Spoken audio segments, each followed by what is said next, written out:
Hello art friends, it's Anoosha Syed here.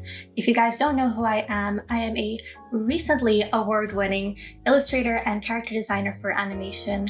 I have previously worked with clients like Netflix, Google, Disney Junior, DreamWorks TV, and I've illustrated over 20 picture books for kids. I post videos about art advice, and if you want to learn things that you were never taught in art school, consider subscribing.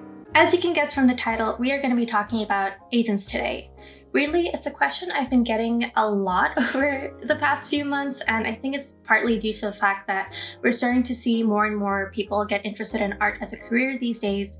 And unfortunately, information about agents is still super hard to find and makes it really difficult for people to understand what an agent actually does. So I went to art school and I was never taught anything about agents and representation. And unfortunately, it's something I've had to learn about after graduating through trial and a lot of error.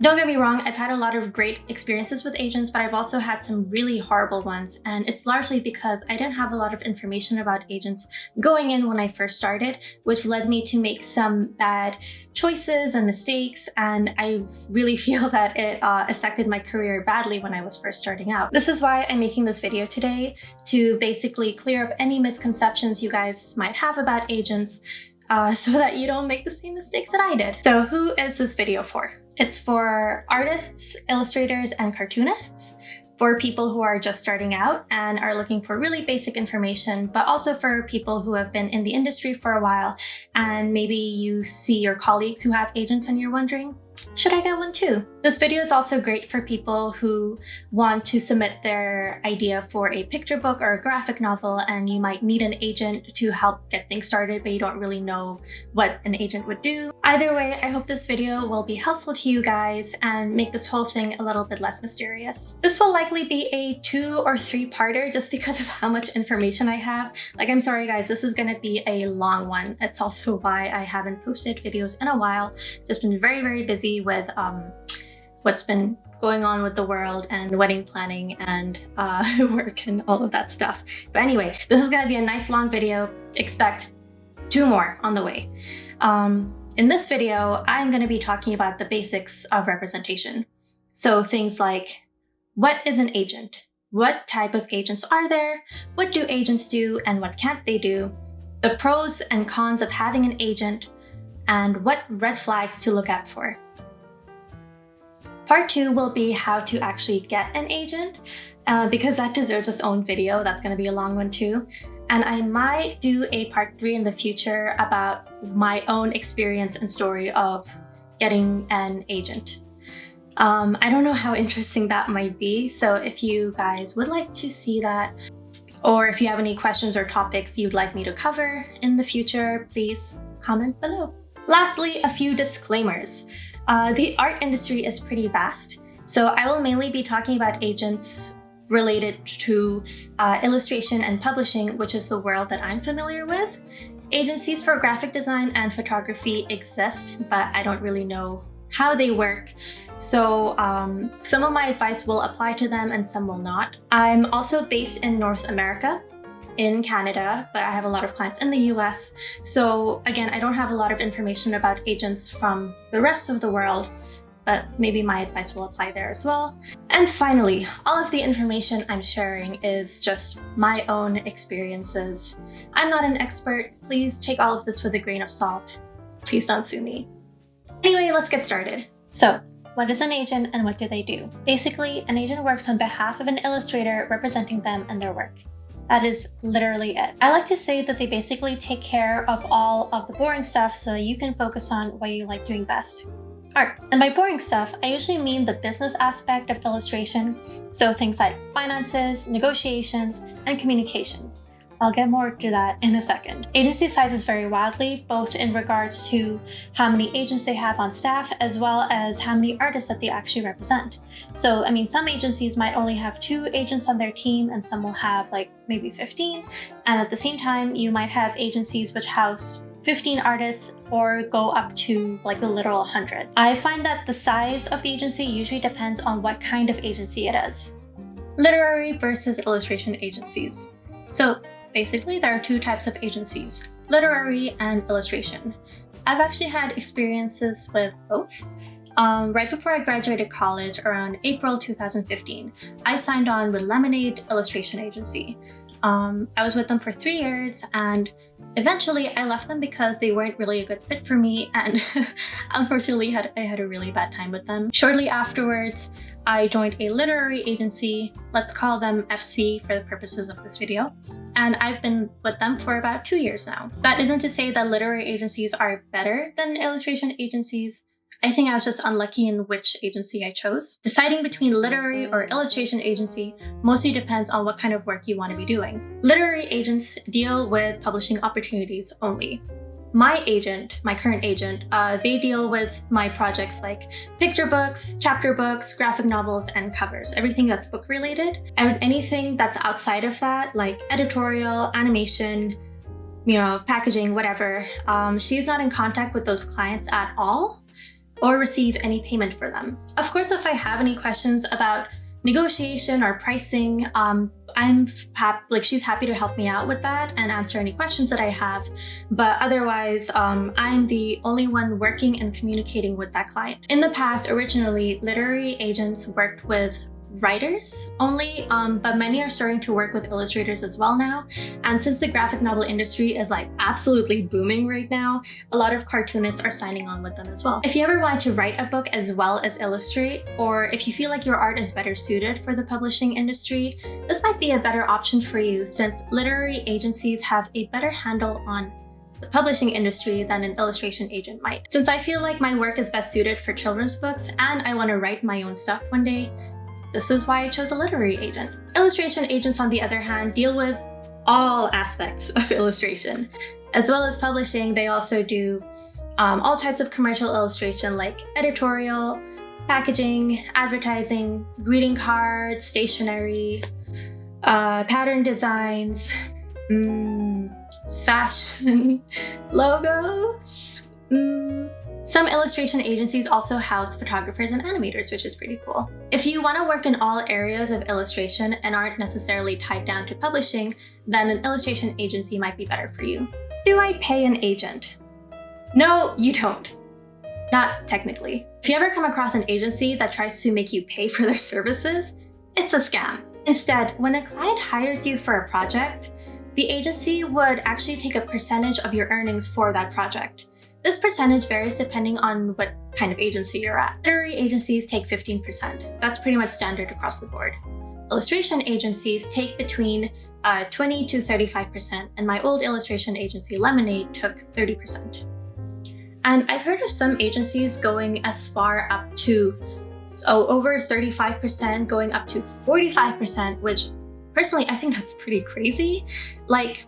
Especially after all of the work you put into your art. But if it's with a ridiculously good agency and they're getting you crazy, amazing offers, maybe it could be worth it. But personally, I think that's really, really, really high. I don't know. I'm not sure why illustration agencies take a larger percentage than literary.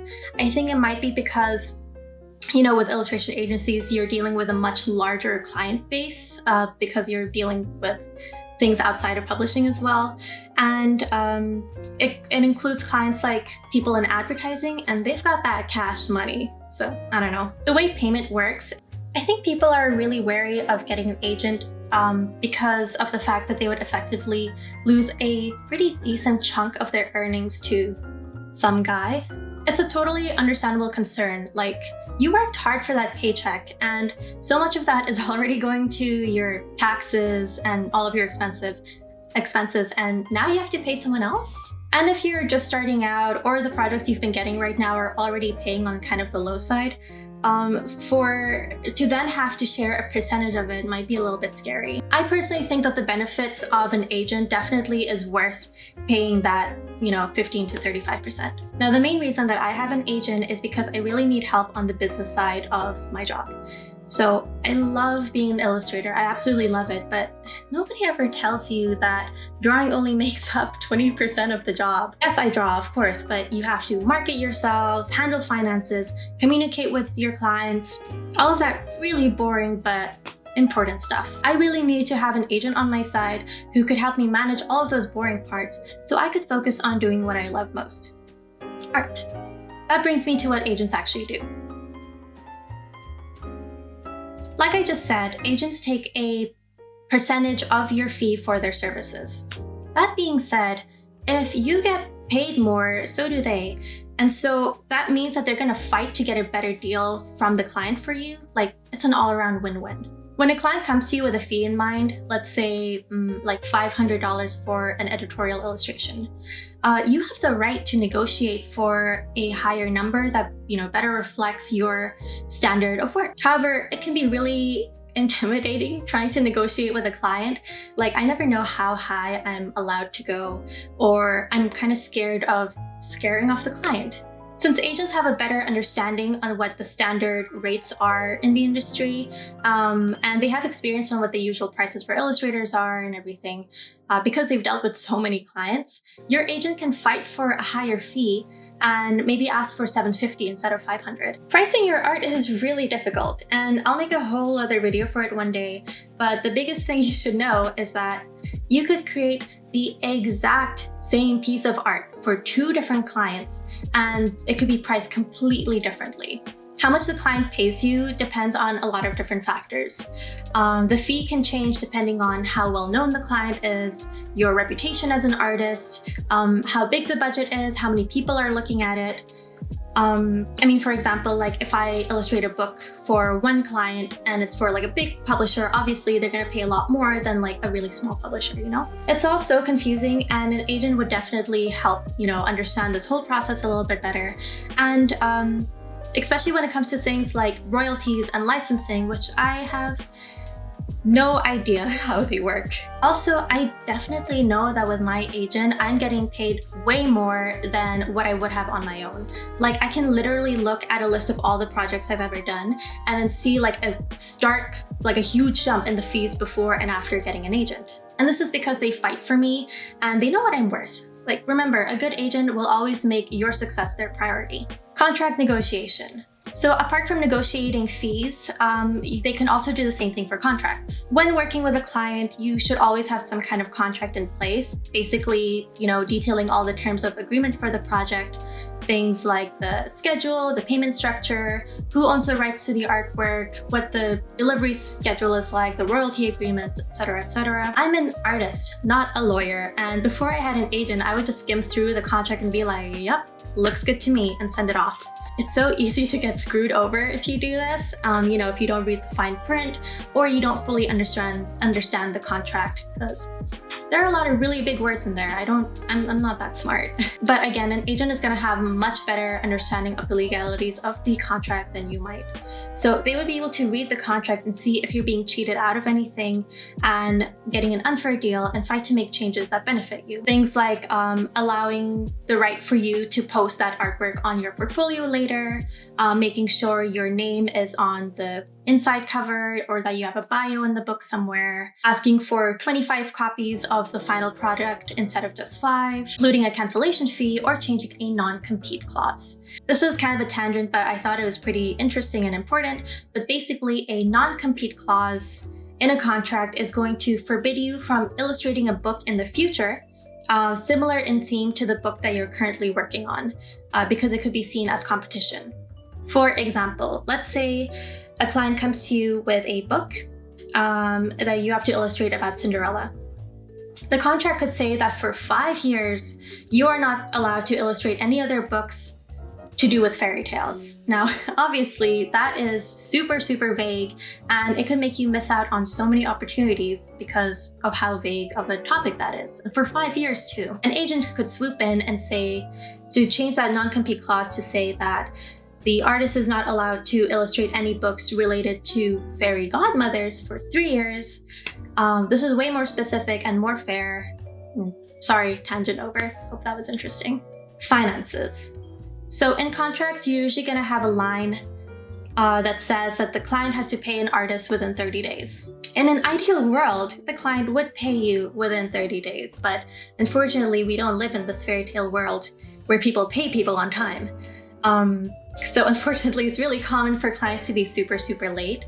Like in the past, I once had to wait 7 months to be paid for a project, and it was a really big important client too, which was kind of shady. As a freelancer, your cash flow is already kind of unpredictable because you might not have projects coming in consistently. So obviously this can get even harder if your clients are not paying you within like their proper schedule. So the other big thing that agents do is handle finances. They'll be the ones who will invoice all your clients, they'll handle the bank transfers, and they'll chase after late payments. But even with an agent chasing after clients, I still get paid late sometimes, but that's mostly bad client practice and unfortunately something a freelancer will never avoid. Client communication. So an agent is going to represent you on your behalf and will mostly be the one who will communicate with the client throughout the process. This can change depending on the agency, but this is how it usually works for me.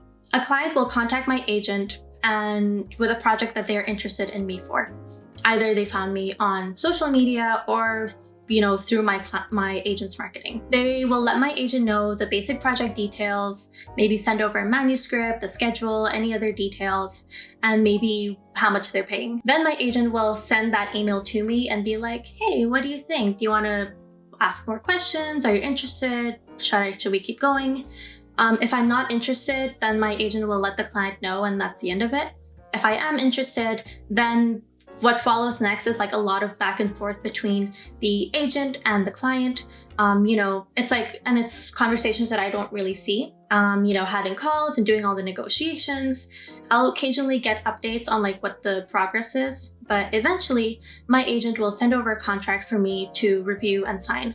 Then finally, after all of that, sometimes this can take like 2 weeks and sometimes it can take like a month or so. Eventually, my agent will introduce me to the art director or the editor or whoever I'm supposed to be working with.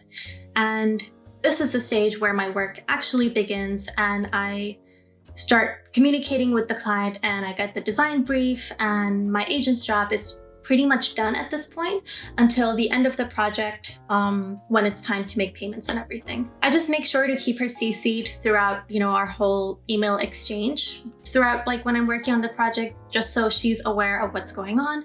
And if I have any questions or any concerns that come up, I can let her know and she can swoop in. Having an agent at the beginning of this whole process is really helpful so that they can focus on the business aspects of things in a really professional manner. But an agent can also help with communications throughout a project as well, and be the bad guy so that you don't have to. So things like when I want to ask for more time to complete a project, or if there's any issues with payments, or the occasional like weird, mean client who's kind of rough and rude and, they can handle those awkward situations. And it's really helpful having that kind of neutral party in between so that you don't ruin your relationship with the client. Finding work. So I think this is the big thing that people think of when they hear the word agent. And it's kind of a common misconception that if you have an agent, you're going to be overflowing with offers as soon as you sign on to one and you're going to be set for life. Unfortunately, that's not usually the case. While an agent's job is to find you work, they're not going to get paid if you're not working. It's not always going to be a steady stream. Even for an established artist. Like sometimes you will get a lot of work and sometimes, you might only get 2 offers in a year. The amount of work that you get does depend on a couple of factors. Things like, what your relationship with your agent is like and if they understand your needs and what kind of work you're best suited for. Or maybe the agency is really big, maybe too big, and the agent is not able to give you enough attention. Or sometimes your portfolio might not be at industry standard yet and it's just hard to sell. I joined Lemonade in April 2015 and I got my first job with them in July, so just 4 months later. It's not too bad, but after that first project, I found that they were getting maybe 3 offers in a year, which is kind of low, especially since all of those projects were priced on the lower side as well. At my current agency, I do get a pretty steady flow of work, but I also think that after 5 years, that at this point in my career, it's more of an indication of my increase in quality of my work and my reputation, which has improved a lot since I left Lemonade, as well as my built-up client list. But anyway, an agent is definitely going to be sourcing work for you, just not as much as you might have originally thought. There are several ways an agent can source work, and different agencies are going to have different methods of finding the work. They'll promote your work by sending out mailers to their contact list, advertise you on their website and social media, promote your work at any industry events and conventions, submit your work to illustration awards. Some agencies will purchase a page to put your work in publications like the Workbook or Spectrum. Art directors will often get these books and reference it to find new artists.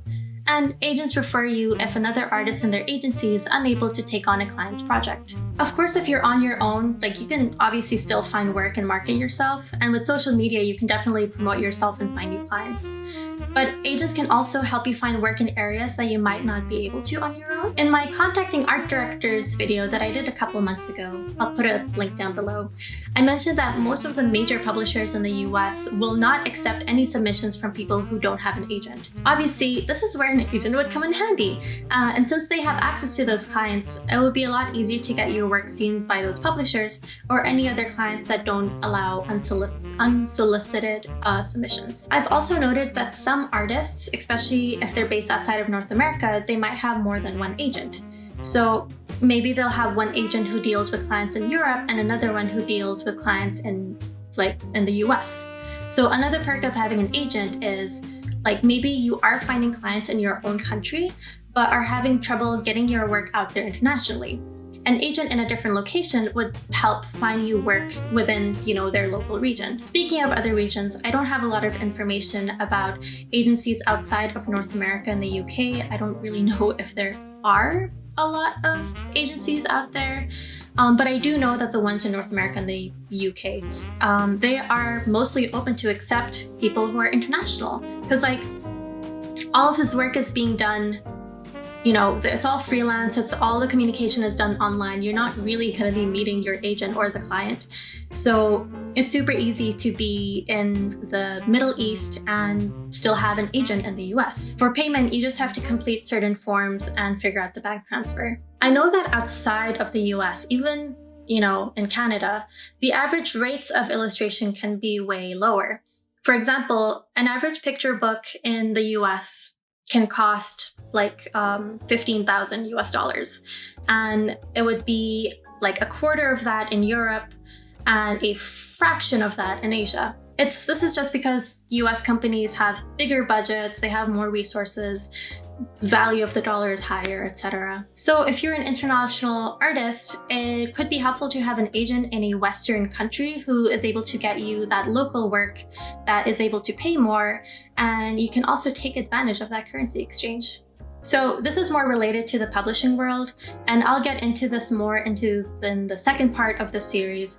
But basically, if you are an artist and you're interested in writing and illustrating your own picture books, or if you want to make a graphic novel, you need to have a literary agent. As I mentioned before, the top publishers in the US will not look at submissions if you don't have an agent. They'll help you edit your work and get it ready to submit to your publisher and make sure you're getting a good deal. It is possible for a publisher to contact you, finding you on social media or a convention and being like, hey, I really like your work. Would you want to submit a graphic novel to us? And so, in that case, you should definitely look for an agent so that you have someone on your side. I'll talk about that process next time because this video is getting really long now. Agent communication and growth. If you have a great agent, ideally, you have a person on your side, like a personal cheerleader, someone you can go to for advice and any questions you might have about the industry. When you first join, or maybe even once a year, you'll sit down, work together to figure out a sort of game plan. They might give you critique on how best to develop your portfolio, and what kind of work you want to do and any dream clients that you want to work for. Figure out the kind of fee range you want to work with, what kind of projects you want to do, what you want to avoid, the lowest amount you'll go for, and talk about the goals that you have, and you guys will work together to achieve them. One of the biggest reasons that I left Lemonade was because I didn't really have a relationship with my agent because it was so big. It was really impersonal, and at FC, I definitely have such a good relationship with my agent, and I'm really glad that I have her with me now. She is so supportive of me and my work and is so excited about my projects. I know that if I ever need help with anything, she's right there and I can always ask her, and it really feels like we're on the same team. Sadly, agent relationships like these are hard to come by. Since I'm currently in an agency with a few artists, my agent is able to give me enough attention, but if you're in an agency with hundreds of artists, you probably won't get that same relationship. This leads me to the pros and cons of having an agent, and later on the red flags. This leads me to the pros and cons of having an agent as well as the red flags. Now, I've mostly talked about what an agent does already, but let's quickly go through it again. Pros. Help with contract and fee negotiation to get you a better deal. Find you work. Connections to clients. Handle business aspects like invoicing, collecting, and chasing after late payments. They will try to negotiate higher fees for you because if you get paid more, they will too. Deal with awkward situations. Promoting your work. Act as a cheerleader and give advice and critique. Help submitting to publishers, especially if you want to write. And now we get to the cons. Now, some of these disadvantages come up because you have a bad agent, and some of them are just universal to all agents. Also, I hope I'm not offending any agents who are watching right now. I think you guys do really great work, but I think we can all agree that there are some agents out there who might not be doing the best job, or even worse, might be taking advantage of their artists. Agents take a percentage of your projects.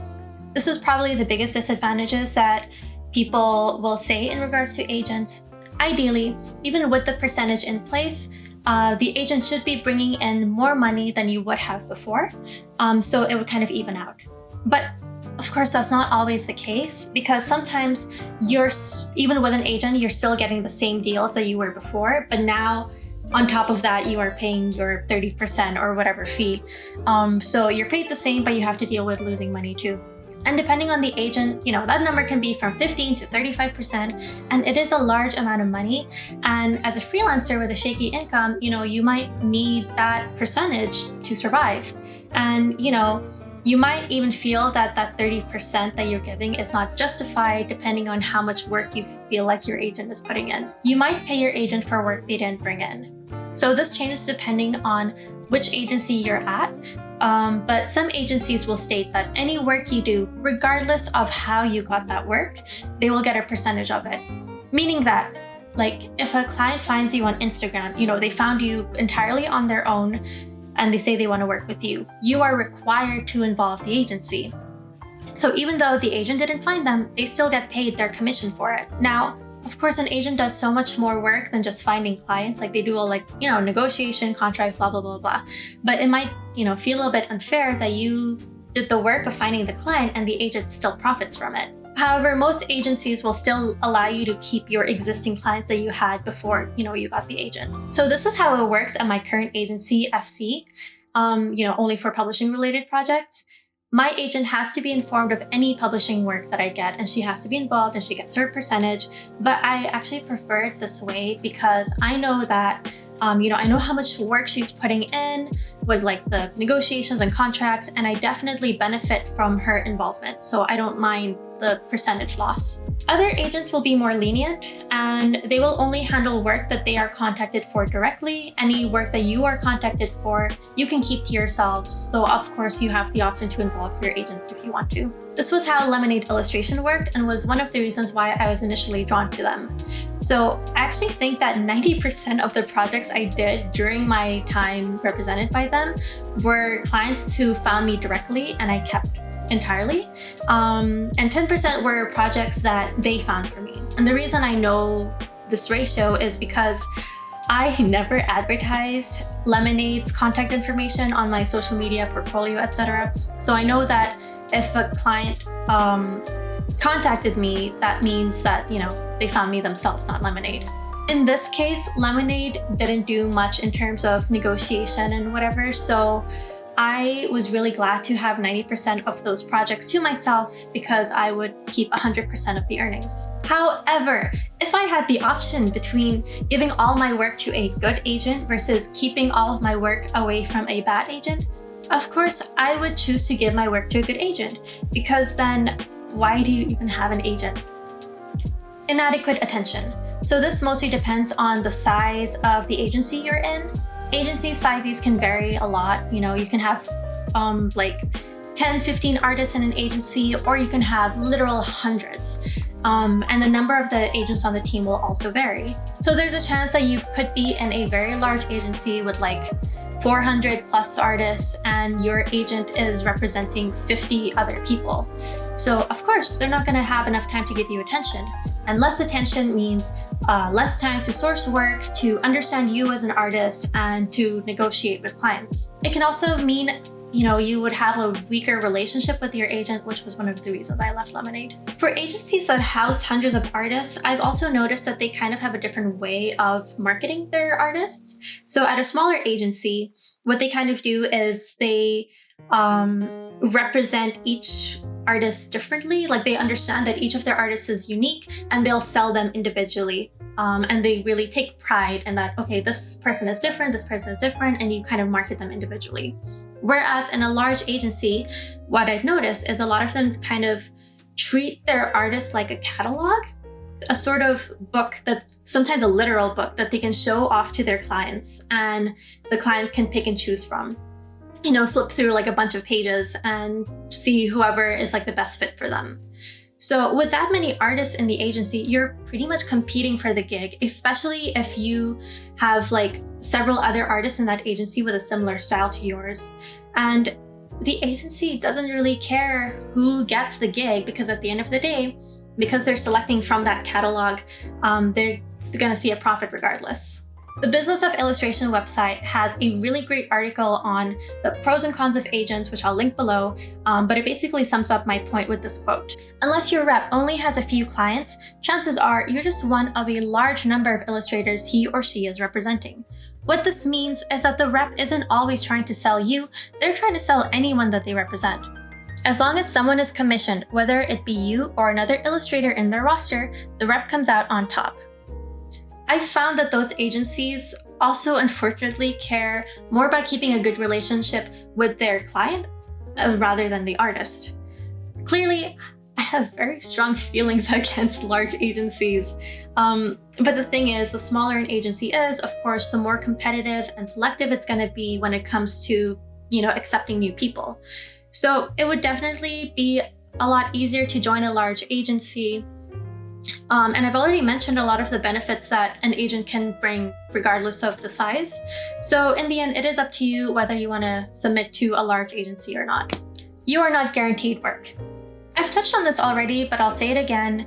An agent is not going to magically make you super rich and famous. You can't expect a buttload of work to come in as soon as you join them.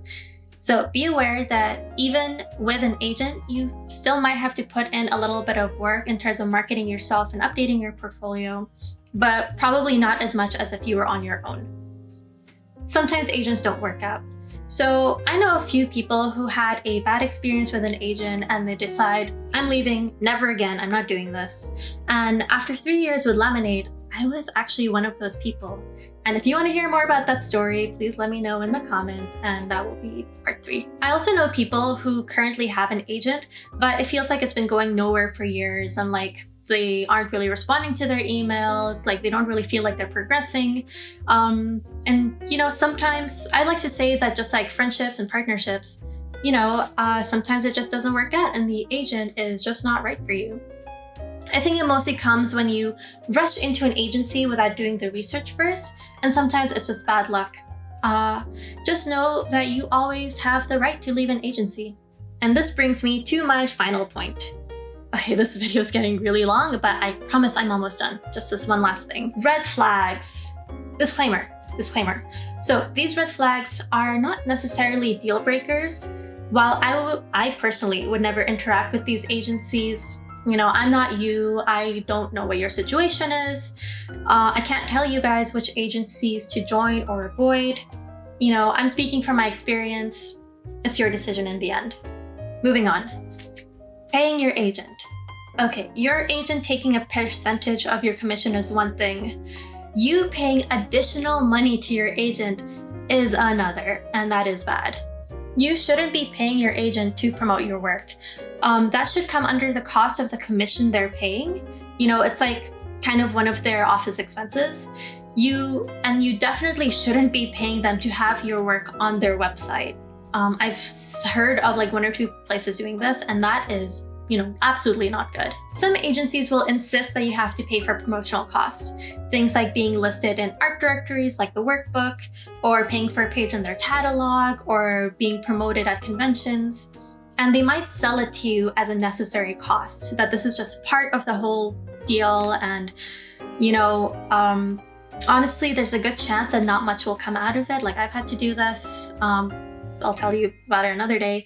And I never really saw an improvement in how much work I was getting out of it. So if you're spending, actual hundreds on all of these marketing costs, as well as paying that 30% whatever commission, at the end of the year, you are not left with much, in terms of earnings. So unfortunately, some agencies might pressure you to take on these costs, especially manipulating young artists who might not know any better, and they'll think that it's just standard industry practice, or that, that paying for this kind of promotion is just a required cost of being an illustrator. It's not, spoiler alert. There aren't too many agencies I know who do this, but I believe it's pretty shady practice. But again, at the end of the day, you choose where your money goes, and it's entirely possible that these promotional costs are actually pretty effective, and they're actually, they might be worth looking into. But I would just say that if your agency is asking you to pay for this marketing stuff, definitely do your research first, understand where this money is going towards, and decide for yourself whether you think it's worth it or not.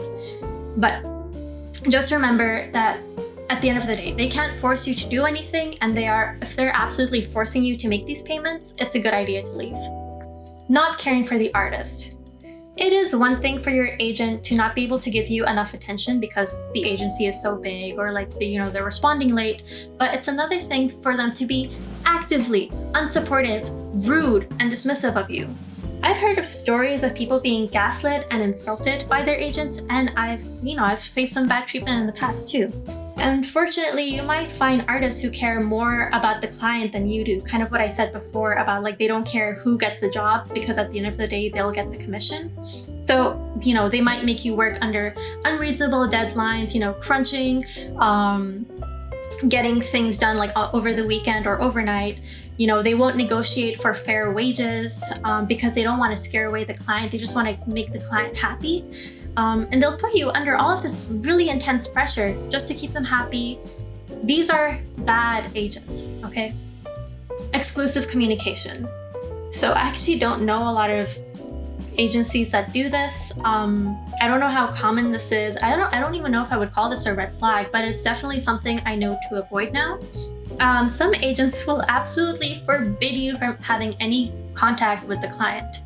From the moment you get signed onto a project to the moment that you're done and get paid, the agent will act as kind of like this middleman, sending messages back and forth like a weird telephone game throughout the entire thing.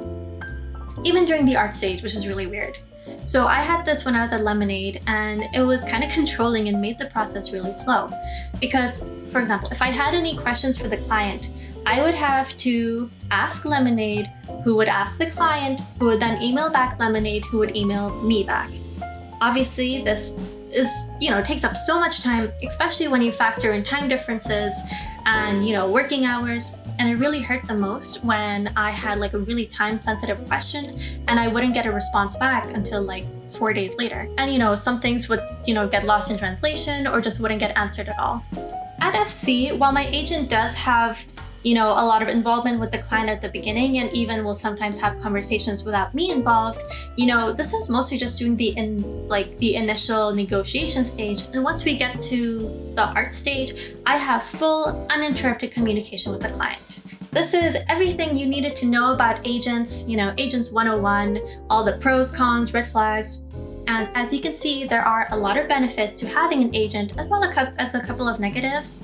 While I personally recommend getting one, I think the benefits are really, really important. Obviously, there are negatives that come with it, and it all really depends on your career goals. Sorry, this is getting really long.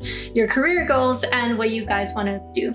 In my next video, I'll actually talk about how to get an agent, the whole process of submitting to agencies, what you'll need, where you'll find agents, and how to know if you're ready for it. So if you have any specific questions you want me to answer, or any topics to cover, or if you think I might have missed something in this video, please let me know in the comments and I'll make sure to get to it in the next video. I hope this was helpful, and thank you so much for watching. I know it's been a while since I posted a video. I've just been so busy with all of this stuff that's going on in the world, and I have like a wedding to plan and just been super busy. But I still really hope to make this a more regular thing. And if you like this video or want to hear more from me, please consider liking and subscribing, and check out my other videos. I talk about art advice and stuff about the industry. But yeah, if you guys are interested in hearing more from me or seeing my work on social media, I am at Foxville_art on Twitter and Instagram. My portfolio is anooshasyed.com. Anyway, that's all for now. Thank you so much for watching, and I hope you have a wonderful day. Bye!